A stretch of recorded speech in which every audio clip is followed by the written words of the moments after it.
Hello बच्चों, let's read this question. The question says the rate constant of a reaction is 10.8 into 10 raised to power minus 5 mole per cubic decimeter per second.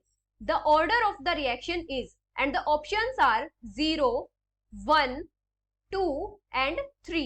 अभी अगर हम की concept की बात करें तो यहाँ पे हमारा की कॉन्सेप्ट क्या होगा? रेट लो क्या होता है, या फिर हम बोले रेट एक्सप्रेशन. ये हमारा एक मैथमेटिकल एक्सप्रेशन होता है जो रेट की डिपेंडेंस को शो करता है, जो हमारे रिएक्टेंट होते हैं उनकी कंसंट्रेशन पे, कि हमारा रेट कितना डिपेंड कर रहा है रिएक्टेंट्स की कंसंट्रेशन पे. रेट लॉ के अकॉर्डिंग क्या होता है? Rate is directly proportional to concentration of reactants raised to some power. और ये जो पावर होती है ये हमारा ऑर्डर होता है रिएक्शन का with respect to that particular reactant. Order of reaction with respect to that particular reactant.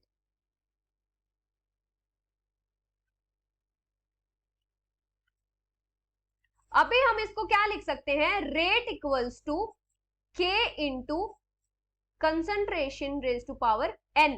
K क्या है यहाँ पे? Rate constant. रेट क्या होता है हमारा? Change in concentration with time. Change in concentration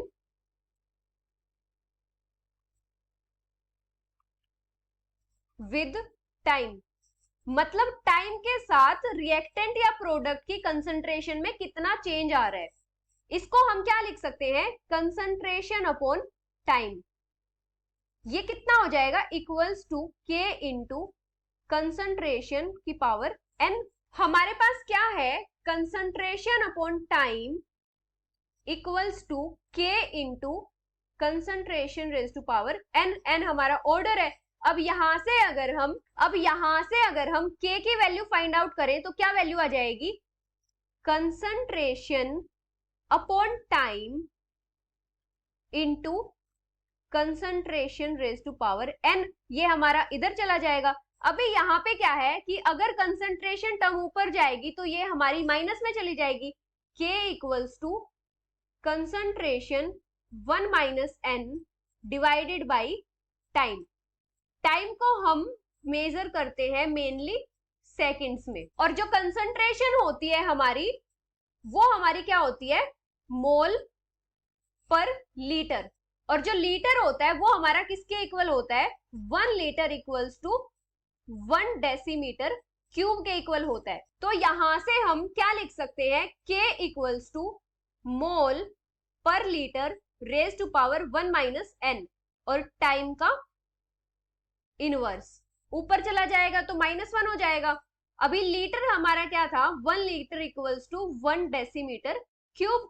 तो अगर हम ये वैल्यू यहां पुट करें तो हमारा रेट कांस्टेंट कितना आ जाएगा?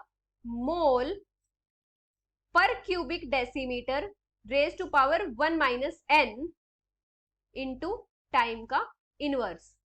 टाइम हमारा क्या है? सेकेंड्स में. तो यहां से हम क्या लिख सकते हैं? K इक्वल्स टू मोल पर क्यूबिक डेसीमीटर की पावर 1 माइनस N सेकेंड का इनवर्स. तो ये हमारी रेट कांस्टेंट की यूनिट आ जाएगी. अभी हमें यहाँ पे रेट कांस्टेंट की क्या यूनिट दी है? हमें रेट कांस्टेंट क्या दिया है? K equals to 10.8 into 10 raise to power minus 5 mole पर क्यूबिक डेसीमीटर पर सेकेंड. तो यहां से हमारी रेट कांस्टेंट की अगर हम यूनिट देखें तो क्या है? मोल पर क्यूबिक डेसीमीटर पर सेकेंड. अभी अगर हम जो हमारा रेट कांस्टेंट है उसकी यूनिट निकालने के लिए जो हमारे पास एक्सप्रेशन है मोल पर cubic decimetre 1 minus N second inverse. अभी अगर हम यहाँ पे ऑर्डर की वैल्यू पुट करके देखें, अगर हम 0 ऑर्डर पुट करके देखते हैं तो हमारे पास रेट कांस्टेंट की क्या यूनिट आ जाएगी? मोल पर cubic decimetre 1 minus 0 second inverse. तो यहाँ पे हमारे पास रेट कांस्टेंट की क्या यूनिट आ जाएगी? मोल पर क्यूबिक डेसीमीटर पर सेकेंड. अभी अगर हम फर्स्ट ऑर्डर में देखें तो हमारे पास क्या वैल्यू आ जाएगी रेट कांस्टेंट की? K इक्वल्स टू मोल पर cubic decimetre 1 minus 1 second inverse. ये पावर हमारी 0 हो जाएगी और किसी की भी पावर 0 क्या होता है 1, तो हमारे रेट कांस्टेंट की क्या यूनिट आ जाएगी सेकंड इनवर्स। अभी अगर हम सेकंड ऑर्डर में देखें तो हमारे रेट कांस्टेंट कितना आ जाएगा मोल पर क्यूबिक डेसीमीटर 1 - 2 सेकंड इनवर्स। तो यहां से हमारे रेट कांस्टेंट की क्या यूनिट आ जाएगी mole inverse decimetre cube into second inverse.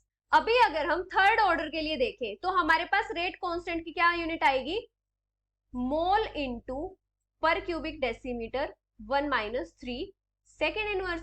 तो यहां से हमारे रेट कांस्टेंट की यूनिट क्या आएगी मोल पर square decimetre raise to power 6 into second inverse. तो यहां से हमारा क्या कंक्लूजन आता है कि जो हमारा रेट कांस्टेंट गिवन है वो हमारा 0 ऑर्डर का गिवन है। So the final answer is 0 which is option A. Hope you understood it well. Best of luck.